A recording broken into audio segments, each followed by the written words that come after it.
하나님의 말씀 아가서 아가 1장 1절 봉독.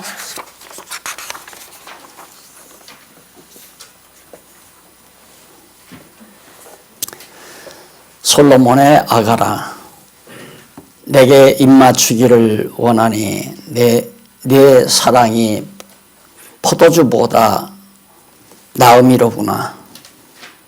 내 기름이 향기로워 아름답고 내 이름이 쏟는 향기름 같으므로 처녀들이 너를 사랑하는구나. 거기까지 3절까지 봉독해 드렸습니다. 오늘부터는 약속한 대로 제5장 여호와의 자비성, 그동안 영원성을 강의하다 보니까 제가 착각을 했는데요. 자비성 찬양에 대한 내용이 아가서 내용입니다. 근데 사실은 이 자비성 찬양이라는 것이 근본적일 수도 있어요. 근원적이고 근본적일 수도 있다. 비록 마지막에 짤막한 아가 내용으로 나와 있지만은 그 하나님의 자비성 찬양은 결국 근원적이고 결과적이라고 그렇게 말할 수 있다. 그래서 그 구조를 보면 1장에서 5장 1절까지 조건 없는 사랑의 언약이에요. 그러니까 아가서 전반부죠. 전반부는 하나님의 조건 없는 사랑이다.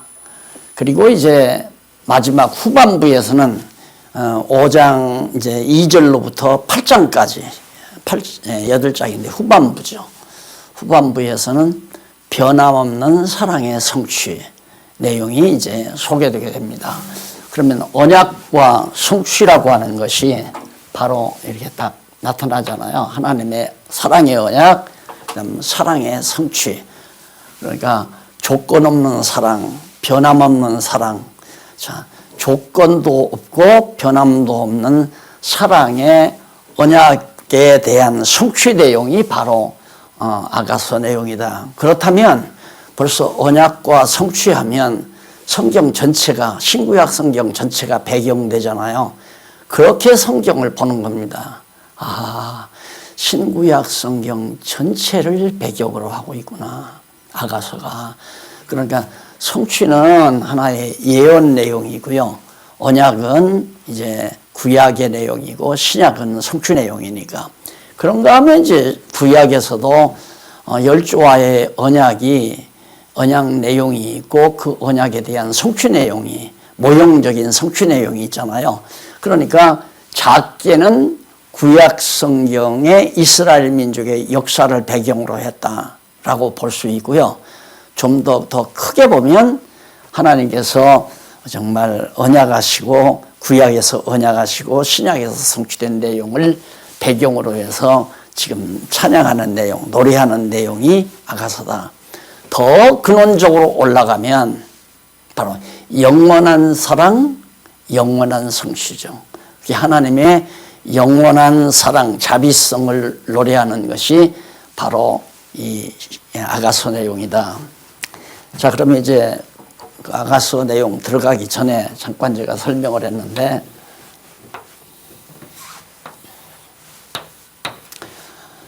자, 작게는 아브라함에게 언약하시고 성취하시잖아요. 아브라함이 구약이거든요.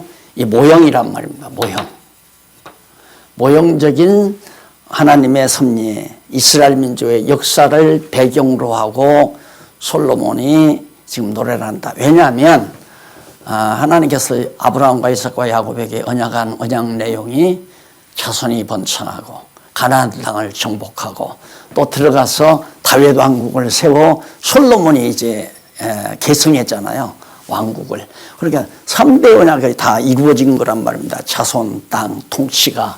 그래서 솔로몬이 이 모형적인 하나님의 역사 섭리를 배경으로 아가서를 노래했다. 조금 더 이제 실체적으로는 구약은 언약이고 신약은 성취안이에요. 그러니까 신구약 성경 전체의 하나님의 섭리를 배경으로 해서 노래한 것이 아가서다. 더 근원적으로는 하나님의 사랑이죠. 영원한 사랑. 영원한 사랑 아니에요. 영원한 사랑.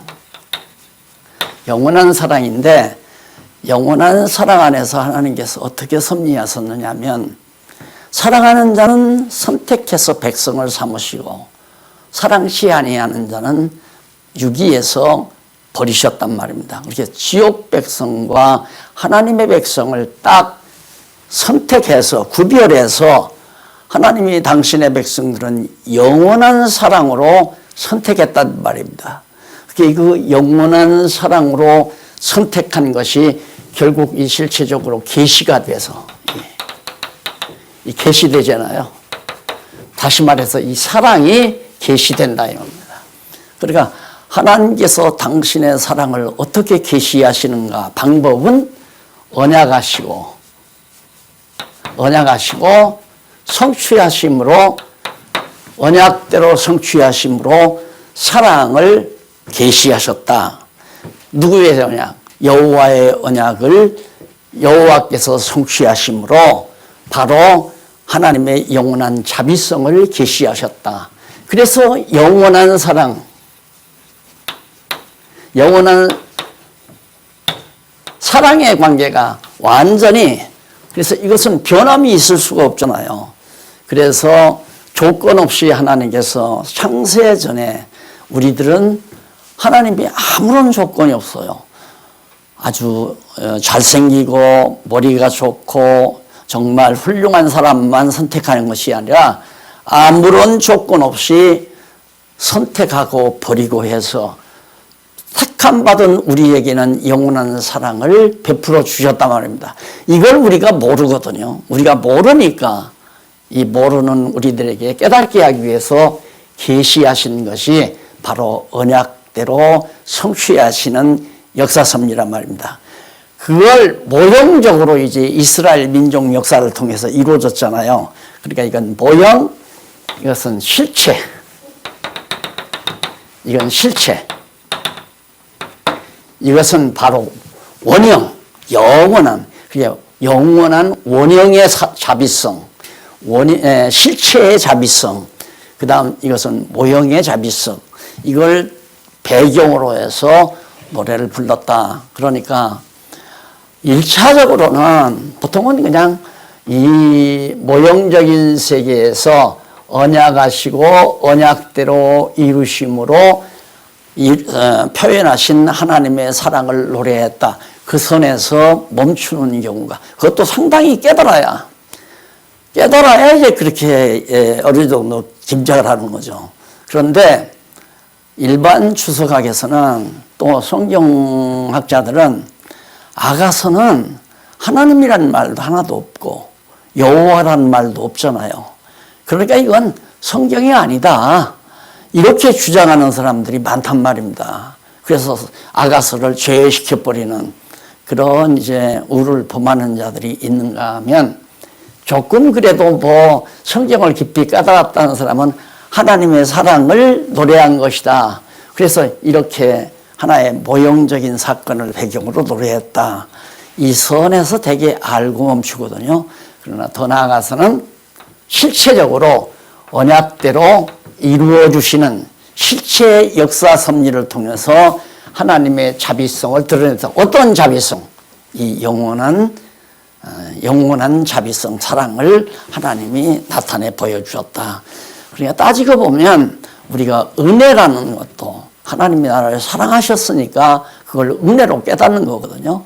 그러니까 이렇게 창세전에 우리를 선택해서 하나님의 백성 삼아줬다는 사실을 우리가 확실히만 믿게 되면 더 이상 바랄 게 없는 거거든요. 이것은 모형이고 이건 실체란 말입니다. 그냥 이 지상에서 실체적인 모형의 실체다. 이것은 그림자고 이것은 실물이고 실물에는 그림자가 나오잖아요. 그러니까 모형은 하나의 그림자와 같고 실체는 실물, 보여주시는 실물, 계시예요. 원형은 아니죠. 실체라고 해서 원형은 아니에요. 원형은 영원한 하나님의 자비성, 사랑이 그것이 원형이죠. 이 사랑을 우리가 감지할 때는 정말 더 이상 바랄 게 없잖아요. 더 더 이상 더 기대할 것도 없고 바랄 것도 없고 최고죠. 이 사랑을 감지할 때는.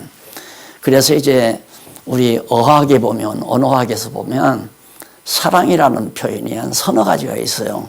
첫째는 이제 에로스 사랑이 있고, 필레아라고 하는 사랑이 있고, 또한 아가페라는 사랑이 있잖아요. 다 잘 아시겠지만은.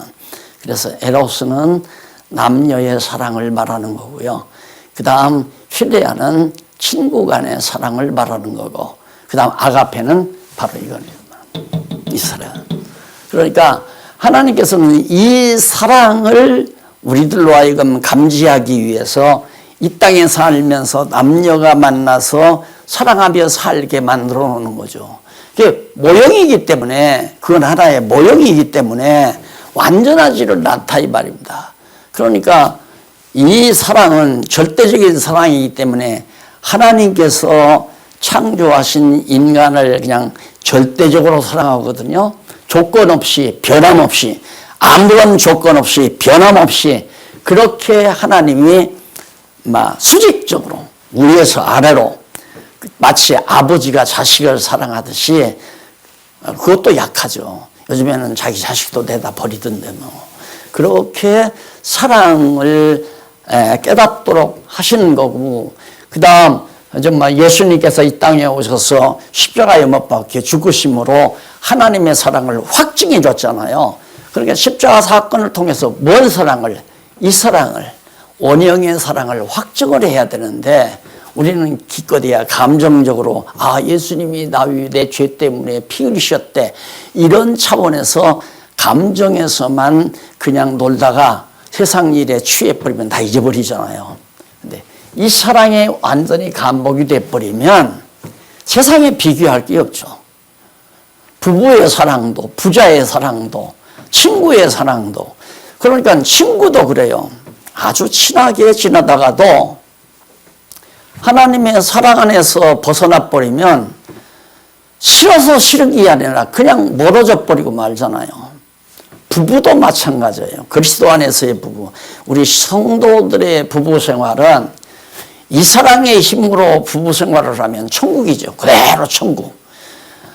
젊었을 때나 늙었을 때나 변함없이, 조건 없이, 아무런 조건 없이, 예쁠 때나 정말 주름살이 다닥다닥 늙었을 때나 조건 없이 사랑을 하고, 또한 변함없이 처음 결혼식 할 때의 사랑이나 지금 나이가 들어서 60, 70대를 살아가는 사랑이나 변함없이 살아간다면 이 사랑 안에 거하는 사랑이죠. 왜냐하면 하나님의 이 영원한 사랑을 우리가 맛보게 되면 부부 사랑도 그 감정적인 남녀의 사랑은 시시하잖아요.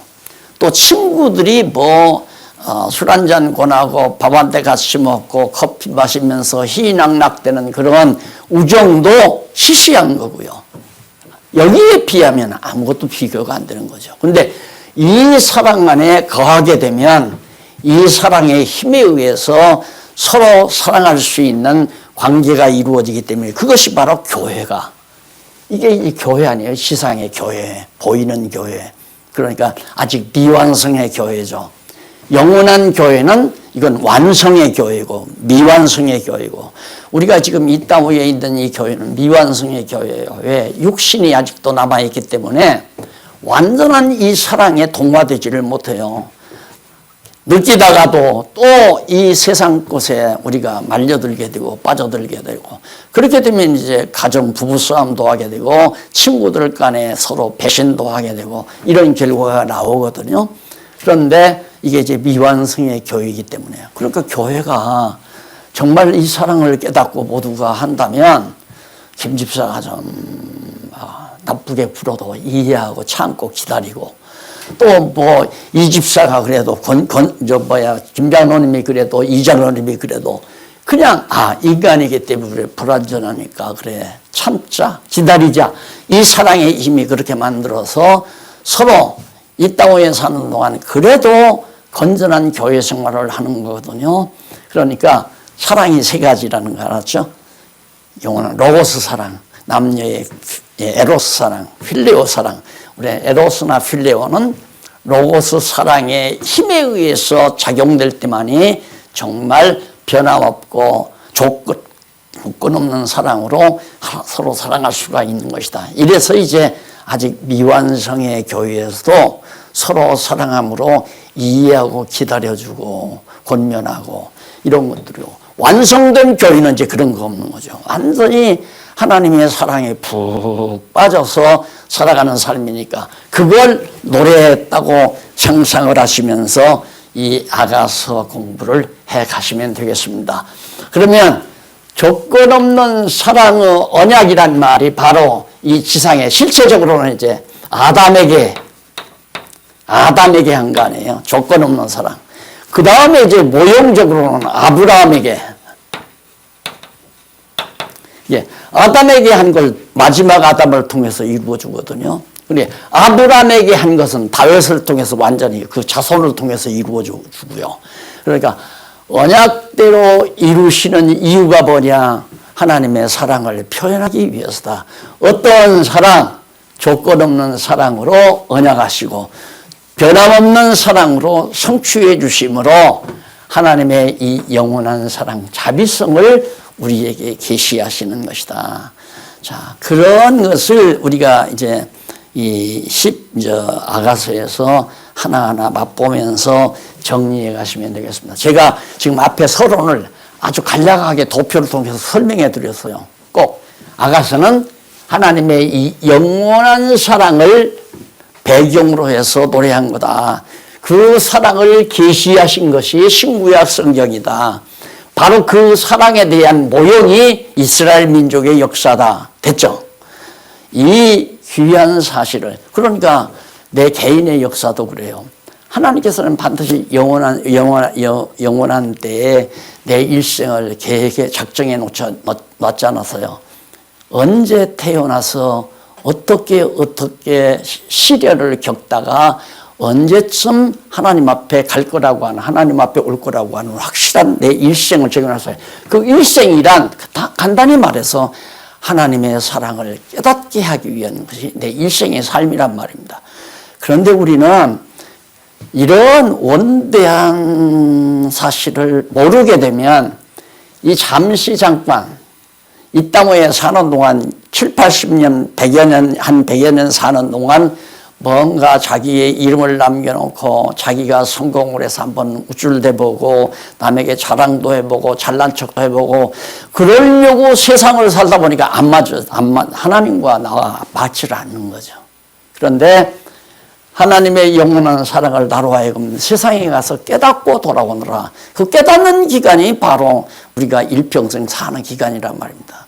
내가 늘 그러잖아요. 지난번에도 어느 지방 장로님 어머님 세상 드셨다고 나더러 잠시 말씀 달라고 그래서 여기서 전도서 강의할 때 한 얘기를 했죠. 우리는 이 세상에 학생복을 입고 입학을 한 거야. 이 세상에 입학을. 자, 1950년도 태어났으면 그때 신입생으로 입학을 하는 거죠. 그러다가 2000년도에 2050년도에 100년을 삼고 2050년도에 죽는다 하면 교복 벗고 이제는 졸업하는 거죠. 뭘 졸업? 하나님의 사랑을 깨닫고 가는 졸업. 그래서 이렇게 언약대로 성취하시는 역사 섭리를 성경에 기록해 놓은 건데 이 속에 하나님이 적어도 언약대로 이루시려면 주권성도 필요하잖아요. 그렇죠? 하나님이 전능하신 능력이 없으면 언약대로 못 이루는 거죠. 전능한 능력도 나타나고 그리고 하나님이 신실치 못하면 마음이 변덕스러우면 못 이루잖아요. 그래서 신실성도 표현되는 거고 그 다음 주권성도 표현되는 거고요. 그 다음에 이제 영원한 사랑이니까 영원성도 표현되고요. 결국은 사랑이 표현되는 거죠. 하나님의 사랑, 자비성이 드러나는 것이다. 결국은 하나님은 전능하시고 신실하시고 주권자이며 또한 영원하시고 자비하신 하나님이 정말 이 영원하신 하나님이 이 언약과 성취라는 하나님의 섭리 역사를 통해서 우리에게 계시하신 것이다. 그래서 구약의 성도들이 5대 속성을 찬양하는 가운데 바로 이 자비성 찬양이 결론적으로 딱 드러나잖아요. 그 가운데 가장 나를 감동시키는 게 뭐냐면 하나님의 사랑 아니에요. 하나님의 사랑, 그 신 하나님의 사랑은 하늘보다 바닷물을 먹물 삼아 하늘에 기록한다 할지라도 다 기록하지 못한다는 그런 찬송도 있듯이 하나님의 사랑에 대한 감동이 마지막 때 생활에서 딱 정착되면 가장 정말 훌륭한 신앙생활의 모습이라고 그렇게 볼 수 있습니다. 자, 그러면 1장 1절로부터 4절에 딱 보면요. 처음 사랑의 언약이 나타나잖아요. 하나님께서 처음 사랑의 언약. 자, 그럼 처음 사랑의 언약이라는 말은 아브라함과 3대 언약을 맺을 때 처음 사랑의 언약이에요. 아담과 처음 3대 언약을 맺을 때 처음 사랑이에요. 이게 처음 사랑 아닙니까? 이 처음 사랑의 언약이 바로 지금 여기서 이룰 때, 여기가 이제 솔로몬 아니에요, 솔로몬. 솔로몬이 지금 슐라미 여인이라고 하는 사람과 처음 사랑의 언약을 맺을 때 나타나는 거예요. 그래서 1절로 4절에는 신부와 궁녀들의 사랑에 대한 사랑의 아가라는 말은 아름다울 아자 바로 아가거든요. 아름다운 노래. 그래. 사랑의 아름다운 노래를 정말 노래하는 그런 아가를 노래하는 그런 내용이 바로 1절로 4절까지인데 세상에 가장 아름다운 노래가 사랑의 노래 아니겠어요? 아름다운 노래가 사랑의 노래. 그래서 정말 아름다운 노래가 내 안에 담겨 있다면은 그만큼 행복한 거죠. 그래서 이 타락된 인간들이 좋은 추억을 만들려고 그래요. 왜? 이 아름다운 것은 오래 못 가니까, 지상의 아름다운 것은. 그러니까 과거에 아름다웠던 것을 다시 추억으로 남는 것으로 족하게 생각하는 거죠. 그런데 우리는 이 영원한 하나님의 사랑이 실제 내 삶 속에 완전히 종화돼 버리면 그것으로서 추억할 필요가 없는 거죠. 영원히 그 감각 속에서 우리가 하나님 앞에 감사하고 하나님을 찬양하고 하나님만 노래하며 사는 것이 바로 우리 성도들의 삶의 모습이라고 볼 수 있습니다. 솔로몬의 아가다. 그러니까 솔로몬이 부른 참으로 아름다운 노래다. 내게 입 맞추기를 원하니 자기에게 입을 좀 맞춰달라. 내 사랑이 포도주보다 나음이로구나. 내 기름이 향기로와 아름답고 내 이름이 쏟은 향기름 같으므로 처녀들이 너를 사랑하는구나. 그러니까 예루살렘에 있는 많은 처녀들이 솔로몬이 사랑하는 슐라미 여인을 사랑한다 이거예요. 왜? 네가 너무너무 내 기름이 향기롭고 또 내 사랑이 포도주보다, 네가 나를 사랑하는, 솔로몬을 사랑하는 사랑이 포도주보다 낫기 때문에 내 기름이 향기롭고 그 다음 향기로와 아름답고 내 이름이 쏟는 향기름 같으므로 다른 내 동료 처녀들도 너를 사랑한다 하는 얘기예요. 그러면서 왕이 나를 침궁으로 이끌어 들이시니 너는 나를 인도하라. 우리가 너를 따라 달려가리라. 우리가 너를 인하여 기뻐하며 즐거워하니 네 사랑이 포도주의 진함이라. 처녀들이 너를 사랑함이 마땅하니라. 그러니까 바로 솔로몬이 왕 아니에요. 왕이 아주 사랑스러운 슐라미, 여기는 슐라미라고 나오지 않습니다만은 바로 그 사랑하는 여인을 침궁으로 이끌어들이는 그런 모습을 노래하면서 바로 예루살렘 모든 처녀들도 너를 부러워하고 너를 노래한다. 이런 얘기예요. 그래서 거의 4절까지 정리를 해 드렸습니다.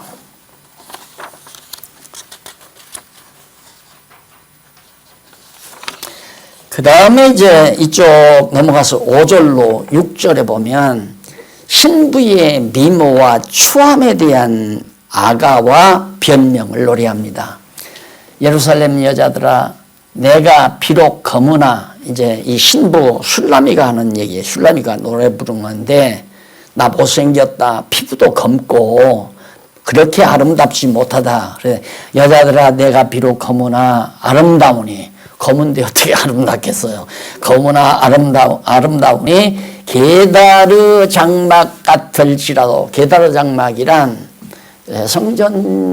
성막을 지을 때 안에 덮는 그 덮석 같은 그런 기지거든요. 게다르 장막, 막 아주 거친 그런 직조물로서 위에 지붕을 덮는단 말입니다.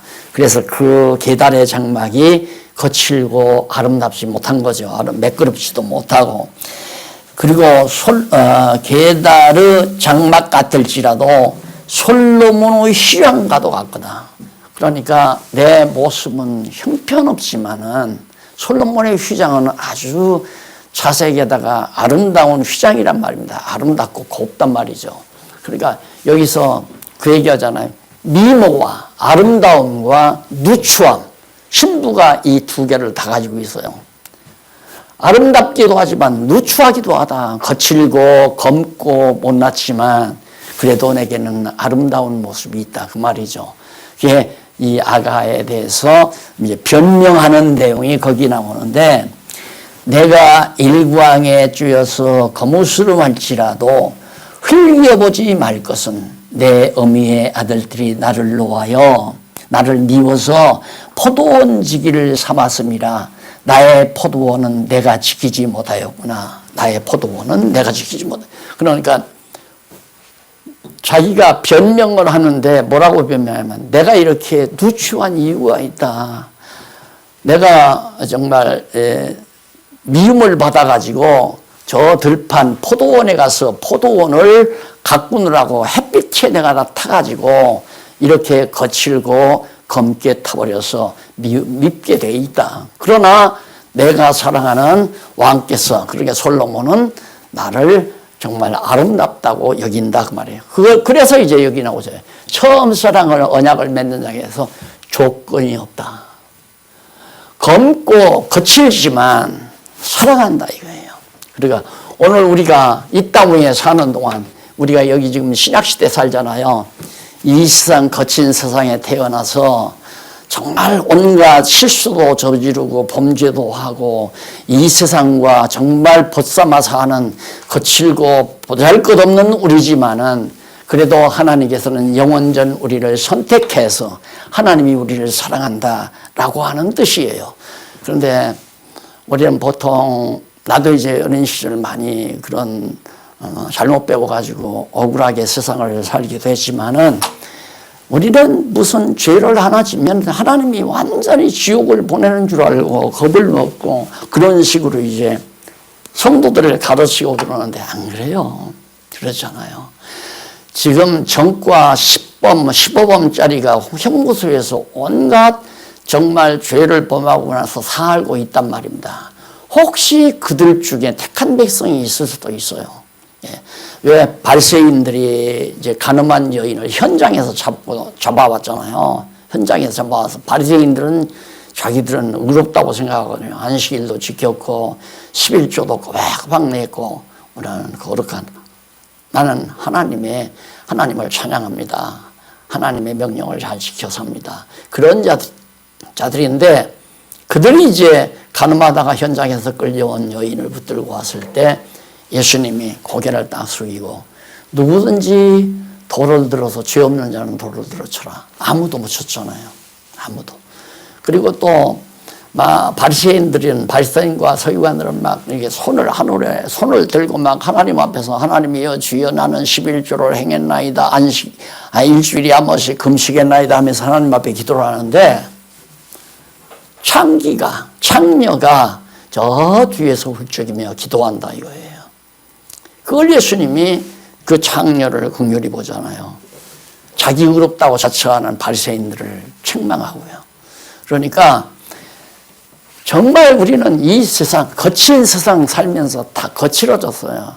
육체의 소유에 의해서 많이 거칠어지고 못나고 정말 세상 풍파에 시달리고 그렇지만 하나님께서는 우리를 사랑한다라고 노래하는 것이 바로 미모와 누추함에 대한 아가와 변명. 왜 변명하느냐? 이 거친 세상 살다 보니까 내가 이 모습입니다. 남들이 보기에 누추합니다. 하지만 하나님은 나를 사랑하십니다 하는 그런 의미가 담겨져 있는 거죠.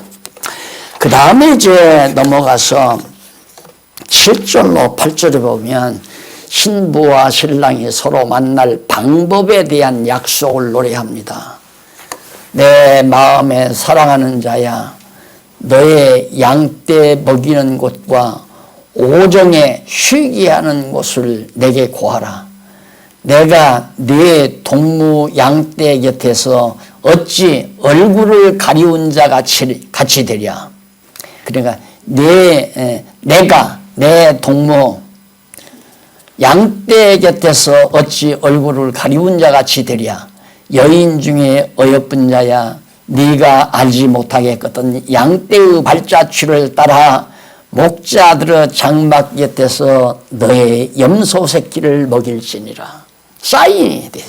만날 수 있는 데이트 장소를 이제 사인을 정해서 사인까지 주면서 데이트 장소를 약속하는 그런 장면이 여기 나오는데, 바로 이 노래의 역사적 배경도 밑에 네 번째 줄 나오잖아요. 밑에서 제일 아래에서부터 네 번째 줄. 이 노래의 역사적 배경을 살펴보면 이스라엘의 조상 아브라함은 가나안 땅으로 들어가 처음으로 여호와를 위하여 세겜 땅에서 단을 쌓고 다시 베델과 아이 사이로 옮겨 단을 쌓고 점점 남방으로 옮겨갔다. 창세기 12장 6절이죠. 그 후에 애굽으로 갔다가 돌아와서 헤브론에 있는 만물의 상수리 숲에 이르러 거기서 여호와 하나님을 만날 수 있는 단을 쌓았다. 그러니까 이 역사를 배경으로 바로 만물의 상수리 숲을 거기에서 이제 하나님께 단을 쌓고 여호와 하나님을 만나는 거거든요. 서로 만나는 방법. 그러니까 양떼를 먹인다고 하는 것은 쉽게 말하면 하나님의 백성들을 잘 거느리고 이끌어가는 그런 내용도 표현이 되지만은 결국 하나님과 인간과 아브라함과의 만남, 첫 만남의 그런 장면을 지금 노래에다가 그렇게 담고 있다는 뜻입니다. 사랑하는 신랑에 대한 신부의 사랑의 아가, 사랑하는 신랑에 대한, 신랑을 사모하면서 거기서 만날 수 있도록 하자는 그런 간절한 노래가 소개되고 있는 겁니다.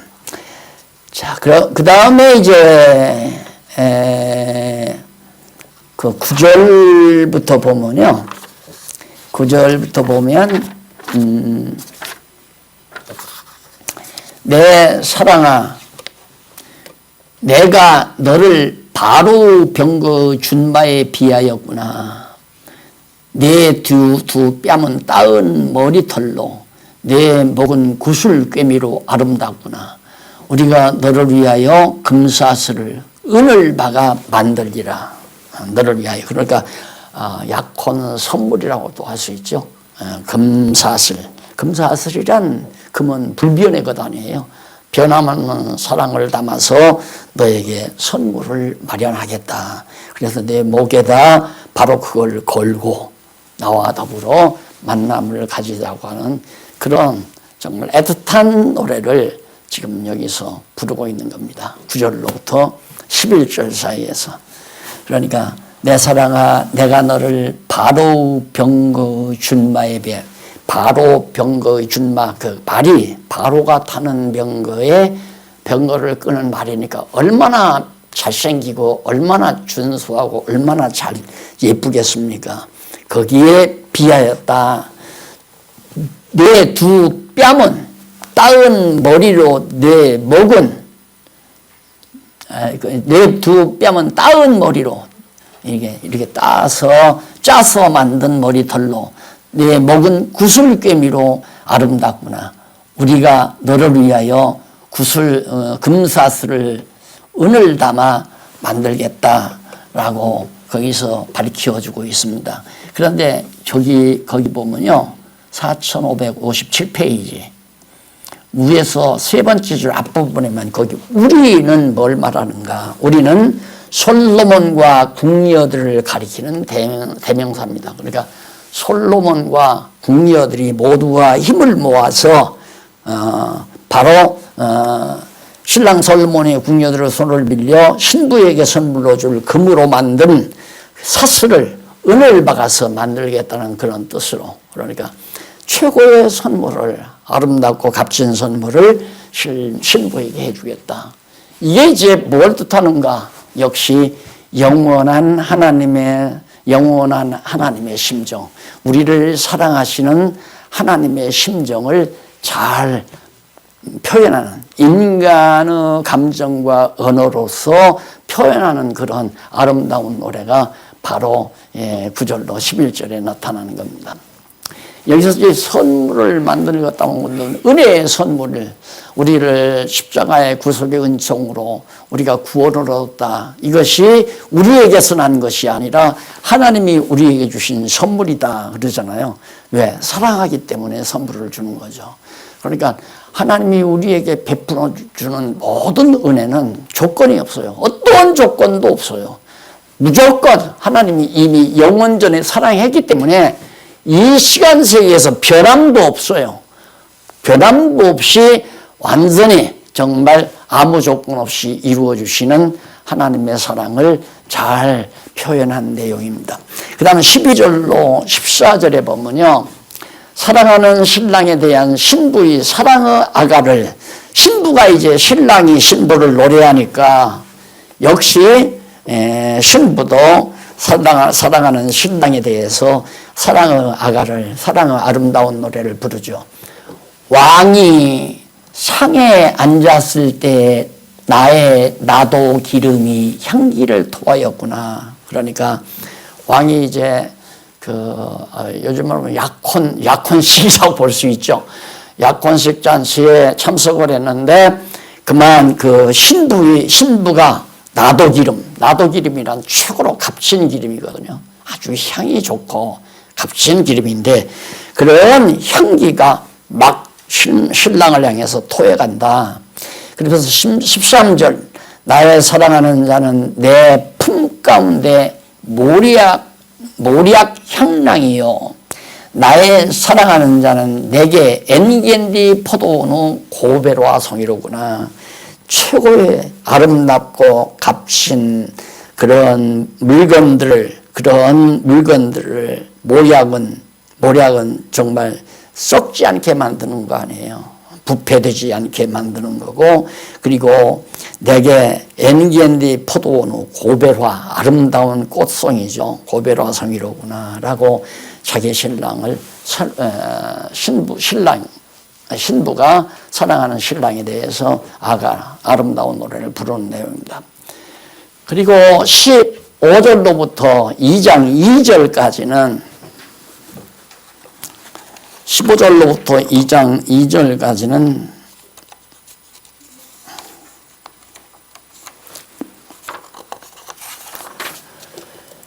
내 사랑아, 신랑과 신부가 서로 향해 아름다움에 대하여 노래하는 내용이죠. 자, 이런 장면이 참 아름답죠. 서로를 우리가 서로 사랑하라고 그러잖아요. 서로 사랑하라. 근데 서로자라는 말을 우리가 등한히 여겨요. 그래서 보통 이제 좀 서로 사랑하라고 했는데 사랑을 일방적으로 기다리는 거, 이게 이제 답답한 거죠.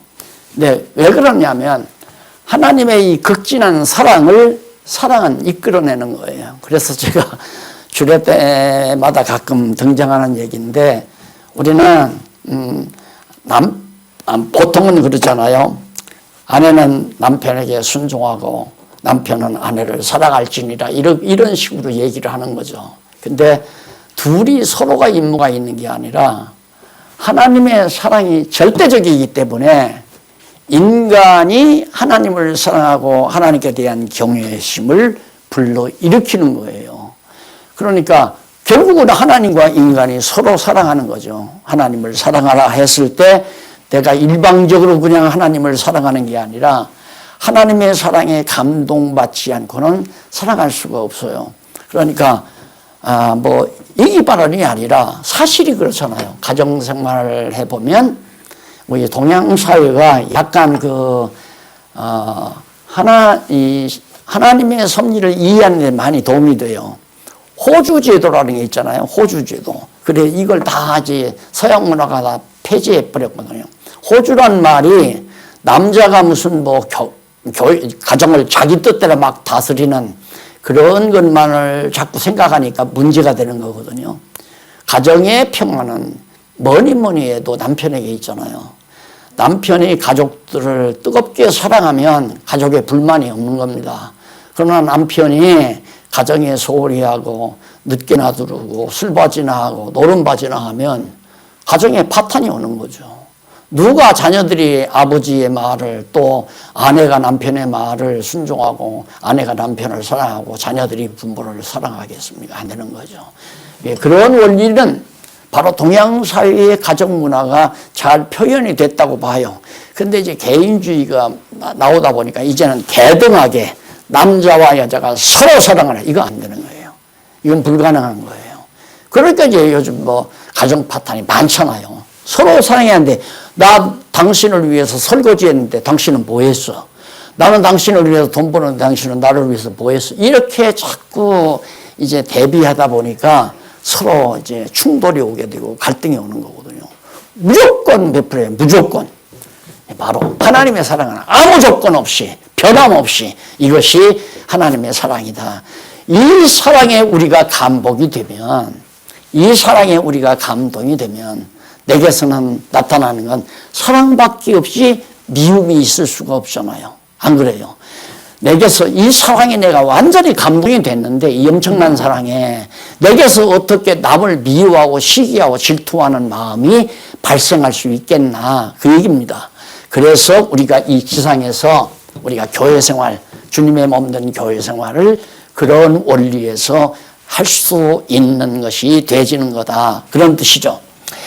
그러면서 이제 우리 침상은 푸르고 아주 화려하다는 얘기죠. 우리의 침상은 푸르고 우리 집은 백향목 들보 잣나무 석가래로구나. 나는 샤로누 수선화요 골짜기의 백화파로구나. 여자들 중에 내 사랑은 가시나무 가운데 백화파 같구나. 내가 사랑하는 여자는 정말 가시나무 가운데 백화파. 아주 특별히 아름답고 곱다는 얘기죠. 그런데 문제는 가시나무들 틈 속에 있다. 거기에 찔리고 흔들릴 때마다 향기는 더 많이 바라잖아요. 그래서 우리가 하나님의 백성들이 이 땅에서 많은 시련을 겪는다 할지라도 우리에게서는 그리스도의 향기가 많이 이렇게 풍겨나게 된다는 사실도 이 의미에 담겨져 있다고 봅니다. 그리고 2장 3절로 7절 2장 3절로 7절 신부와 사랑이 혼인잔치 후에 서로가 사랑함을 노래하는 겁니다. 이게 이제 꿈속이니까 이제 앞으로 결혼해서 서로 혼인잔치 후에 서로가 이제 사랑하게 된다는 이 말이 남자들 중에 나의 사랑하는 자는 숲을 가운데 사과나무 같구나. 잡초가 우거진 그런 풀밭에 사과나무가 우뚝 솟아서 사과 열매를 맺힌 것 같은 그런 모습이 내가 사랑하는 남자의 모습이다. 이게 출중하다 이거죠. 탁월하고. 내가 사랑하는 남자는 탁월하다 이런 얘기. 내가 그 그늘에 앉아서 심히 기뻐하였고 그 실과는 내 입에 달았구나. 신랑에 의해서 얻어지는 그늘과 그 열매가 자기에게 행복을 가져다 줬다. 4절 그가 나를 인도하여 잔치집에 들어갔으니 그 사랑이 내 위에 기로구나. 그 사랑이 내 위에 정말 높이 들려진 지다. 너희는 건포도로 내 힘을 돕고 사과로 나를 시원케 하라. 내가 사랑함으로 병이 났습니다. 얼마나 그걸 사랑의 병이라고 그러죠. 사랑의 병. 사랑의 병을 자기가 병이 들었다. 그가 왼손으로 내 머리에 베게 하고 오른손으로 나를 안는구나. 예루살렘 여자들아 내가 노루와 들사슴으로 너희에게 부탁한다. 내 사랑이 원하기 전에는 흔들리지 말고 깨우지 말아라. 이 사랑, 이 꿈속에서 지금 이 사랑을 느끼고 있는데 나를 흔들어 깨워버리면 다 없어져 버리니까 날 건들지 말라.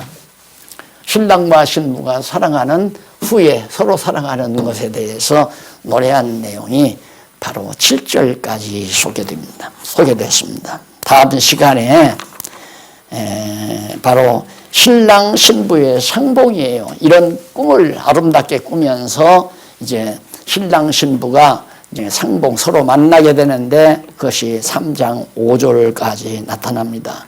이 부분 다음 시간 참고하기로 하고 오늘 강의 여기서 마무리합니다. 기도하십시다. 자비하신 아버지 하나님, 영원하신 하나님의 자비하신 능력을 우리가 어찌다 감지할 수 있겠사오리까. 이 거친 풍파에 우리가 시달리고 이 거친 세상에 정말 우리가 다 시련을 겪으면서 말할 수 없이 상처가 많지만은 우리 하나님의 놀라우신 사랑 앞에 감복해서 감동돼서 그 사랑의 힘으로 자비하신 능력의 힘으로 세상을 이기고 오직 하나님만을 사랑하며 사는 슬기로운 종들 되게 해 주시옵소서. 예수님 이름으로 기도드립니다. 아멘.